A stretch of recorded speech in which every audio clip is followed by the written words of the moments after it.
ADHD का diagnosis करने के लिए साइकोलॉजिकल हिस्ट्री एक बहुत बड़ा टूल है, क्योंकि जब आप डिफरेंशियल डायग्नोसिस बनाते हैं तो आपको छोटे छोटे एस्पेक्ट्स को स्टडी करना होता है।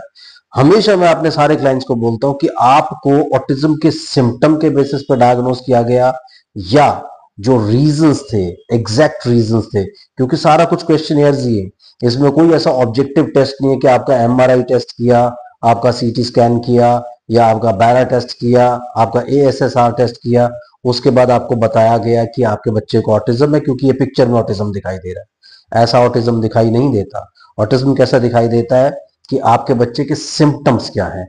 अब खाली सिम्टम स्टडी करने में एक बड़ी प्रॉब्लम ये आ जाती है कि जैसे ही आप क्लिनिकली अपने बच्चे को डायग्नोस करने की कोशिश करते हैं, वहां पर क्या होता है कि बच्चा 100% वैसा बिहेव नहीं करेगा जैसा वो घर पे बिहेव करता है। तो 1 घंटा, 2 घंटा, 3 घंटा लगाने की फिलोसफी है, कई लोग 1 1 हफ्ता बुलाने की कोशिश करते हैं, लेकिन प्रॉब्लम क्या है कि बच्चा कभी भी नेचुरल नहीं मिलेगा। So it is always better to have child's videos. तो बच्चे के वीडियोस अगर होते हैं कि घर पे खेल रहा है या किसी के यहाँ गया है, पार्क में गया है, स्कूल में गया है, वहां के कुछ वीडियोस हैं, उन वीडियोस को स्टडी करना बहुत इंपॉर्टेंट है। उसके साथ साथ साइकोलॉजिकल हिस्ट्री एक मेजर टूल है डायग्नोसिस के लिए, क्योंकि इतने सारे केसेस में साइकोलॉजिकल हिस्ट्री इतनी इंपॉर्टेंट होती है जिसे बिल्कुल ध्यान नहीं रखा जाता कि मदर प्रेगनेंसी का जो पीरियड होता है, जिसे आप जेस्टेशन पीरियड बोलते हैं, उस दौरान कितनी खुश थी, कितनी परेशान थी, क्या बहुत ज्यादा स्ट्रेस थी फिजिकली या मेंटली, या फिर वो बिल्कुल हैप्पी हैप्पी उसका जेस्टेशन गया। उसके बाद जब बच्चा पैदा हुआ, पैदा होने के बाद जब ब्रेस्ट फीडिंग चल रहा था, कई बार बच्चे के जन्म के बाद फैमिली के अंदर बहुत सारी स्ट्रेस हो जाती है। बच्चे के सामने बच्चा बहुत छोटा होता है, क्रैडल में होता है, बच्चे को ब्रेस्ट फीडिंग नहीं मिलता।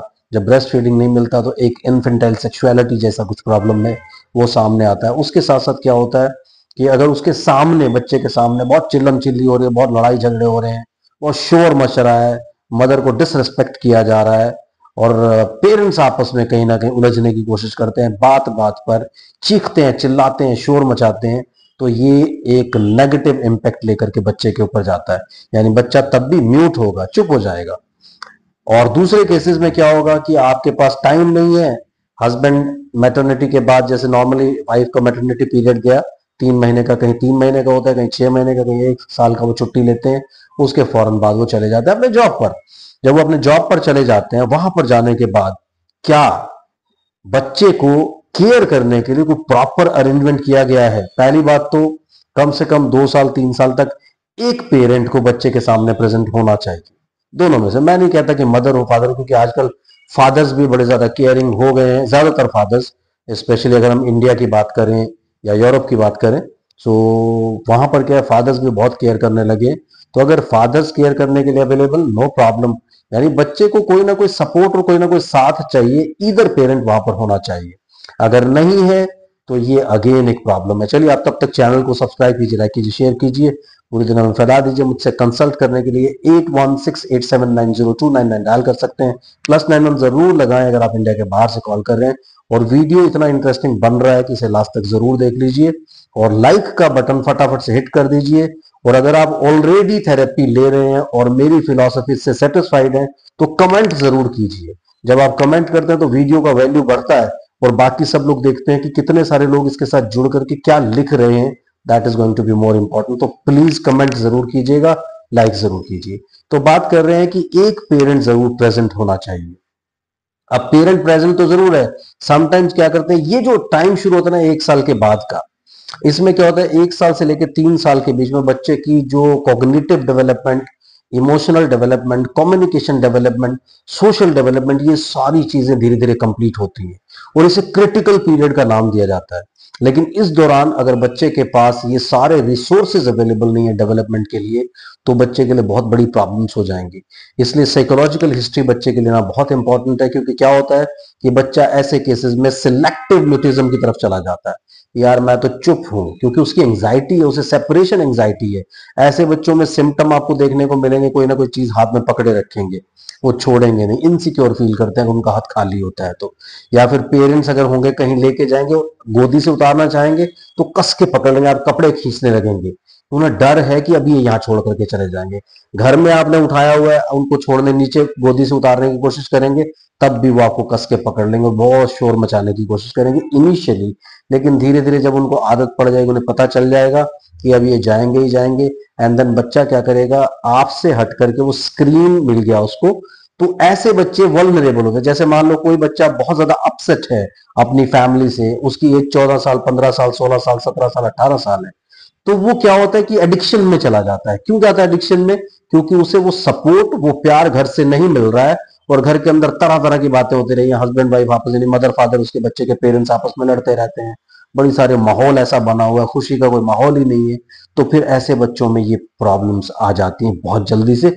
इन द सेम मैनर ये जो बच्चा है, जो नॉर्मल है बिल्कुल, लेकिन प्रॉब्लम क्या है कि उसे डर है कि ये पेरेंट्स या तो लड़ते झगड़ते बहुत ज्यादा है, उसके सामने शोर मच रहा है, अननेसेसरली एक दूसरे से लड़ते जा रहे हैं, या फिर क्या होता है कि सुबह दोनों तैयार होते हैं, घर से निकल जाते हैं उसके सामने सामने, वो यहाँ बहुत फील करता है, कहता कुछ नहीं है, लेकिन धीरे धीरे उसे जब स्क्रीन मिलता है, ऐसे में आपने उसके लिए हाउस हेल्प रख दी, मेड रख दी, उसने क्या किया, वो आई, घर के काम करने शुरू किए, उसको स्क्रीन पे बिठा दिया। आप 5 बजे, 4 बजे, 6 बजे जॉब से आएंगे, तब तक बेड़ा गर्क हो चुका होता है। उस दौरान पूरा दिन बच्चा स्क्रीन एंजॉय करता है। जब आप आते हैं, धीरे धीरे पहले वो आपसे मिलता है कुछ देर के लिए, उसके बाद धीरे धीरे धीरे धीरे आपसे विड्रॉ करना शुरू कर देता है। वो, उसको पता चल जाता है कि ये किसी काम के नहीं है, अब मेरे लिए स्क्रीन ज्यादा इंपॉर्टेंट है, तो वो स्क्रीन के साथ अटैच होना शुरू हो जाता है। जब वो स्क्रीन के साथ जुड़ जाता है बहुत ज्यादा जा करके, फिर धीरे धीरे क्या होता है, उसके मन में वही सारी इमेजिनेशंस घूमती रहती है 24 घंटे। तो वो उन इमेजिनेशंस को एंजॉय करता है, सारे कार्टून कैरेक्टर्स, सारी एनिमेशंस उसके फ्रेंड बन जाते हैं। आपने देखा होगा, फिर धीरे धीरे क्या होता है, रियल वर्ल्ड से वो डिसइंटीग्रेट करने लगता है। लेकिन यहाँ जो रीजन बना है, रीजन साइकोलॉजिकल रीजन है प्योरली, तो वो रेक्टिफाई करना बहुत इंपॉर्टेंट है, उसे अंडरस्टैंड करना बहुत इंपॉर्टेंट है। ये वीडियो डॉक्टर्स के लिए भी उतना ही इंपॉर्टेंट है। हाँ, अगर आप जेलस फील नहीं करें, कई सारे डॉक्टर्स ऐसे होते हैं कि वो कहते हैं कि यार इन्होंने स्पीच थेरेपी में भी डिग्री कर ली, फिर साइकोलॉजी में भी कर ली, तो ये मेरी एड ऑन क्वालिफिकेशन है यार, तुम भी कर लो। उसकी वजह से मैं इन बच्चों को ज्यादा बेटर अंडरस्टैंड कर रहा हूं। तो अब ये क्या होता है कि ये अंडरस्टैंड करने से क्या फर्क पड़ता है कि मैं माइन्यूट डिटेल्स में जाता हूं। खाली स्पीच थेरेपी की डिग्री जो मैंने कर ली थी, उससे भी मेरा काम चल जाता, लेकिन मैंने साइकोलॉजी, साइको बिहेवियर थेरेपी में भी काफी कुछ किया, सिर्फ आपके बच्चे को अंडरस्टैंड करने के लिए। तो जब आप इनको अंडरस्टैंड करते हैं, डायग्नोसिस में प्रॉपर डिफरेंशियल डायग्नोसिस में जाते हैं, डिफरेंशियल डायग्नोसिस निकाल के बाहर लाते हैं, तो डेफिनेटली आप इसमें जरूर एक्सेल करते हैं, क्योंकि आपने प्रॉपर डायग्नोस बनाया। फिर यहाँ पेरेंट्स की काउंसलिंग होती है, बच्चे को वो सेंस ऑफ सिक्योरिटी दी जाती है जब पेरेंट्स काउंसल्ड हो जाते हैं। अब पेरेंट्स को तो काउंसलिंग कर नहीं रहे, सीधा क्वेश्चनर के बेसिस पे ऑटिज्म डायग्नोस किया, virtual autism, mild autism, moderate autism, severe autism, classical autism, ये सब चीजें डायग्नोस करी, और शुरू हो गए उनकी जो प्रॉपर थेरेपी। जिम बॉल भी लिटा दो, अभी ये कंप्रेशन कर दो, अभी वो कंप्रेशन कर दो, अभी सेंसरी ब्रशिंग कर दो, अभी ऐसा कर दो, वैसा। यार रूट कॉज में जाना इंपॉर्टेंट है। सो जब आप रूट कॉज में जाने की कोशिश करते हैं, वहां जाकर के आप इन सब चीजों को ट्रीट करने की कोशिश करते हैं। अब बच्चे को चाहिए तो सेंस ऑफ सिक्योरिटी, ठीक है, अब स्क्रीन ने काम तो बिगाड़ दिया, क्योंकि बच्चा तो वल्नरेबल था ना पहले से। तो जब सेंस ऑफ सिक्योरिटी नहीं मिलेगी, यानी आप वो प्लेटफॉर्म नहीं बना रहे जो प्लेटफॉर्म बच्चे को मिला ही नहीं, अब वो प्लेटफॉर्म जब तक नहीं बनाएंगे, उसके ऊपर बाकी के सारे काम करने की कोशिश अगर हम करते हैं, तो बच्चे में ज्यादा बेटर रिजल्ट देखने को मिलते हैं। सो ऐसे सिलेक्टिव न्यूट्रिशन से बचने के लिए हम लोगों को स्टार्टिंग से ही कॉन्शियस होना पड़ेगा। पेरेंट्स अवेयर होने चाहिए, पेरेंट्स को ये नहीं होना चाहिए कि बच्चा हो गया बस, अब बच्चे का क्या करें। बच्चा हो गया, कई बार उनको मुसीबत की तरह लगने लगता है कि दोनों के करियर कॉम्प्रोमाइज हो रहे हैं, कौन जाएगा, क्या करेंगे, क्या नहीं करेंगे। इसलिए ये बहुत बेटर तरीके से आपको अंडरस्टैंड करना पड़ेगा कि जब बच्चा हो जाता है तो रिस्पॉन्सिबिलिटीज बन जाती हैं। और जैसा मैंने पहले ही बोला कि either parent should be present, तो दोनों में से कोई एक प्रेजेंट होगा, तो बच्चा इस तरह के साइकोलॉजिकल रीजंस की वजह से किसी स्क्रीन को नहीं पकड़ेगा और कोई ऑल्टरनेट सहारा नहीं ढूंढेगा। वो आप ही पे डिपेंडेंट रहना चाहिए, और आप ही का बच्चा है, आप ही को ग्रूम करना चाहिए, अदरवाइज ये सारी प्रॉब्लम्स आपके सामने आती है। Thank you very much, keep watching, bye bye.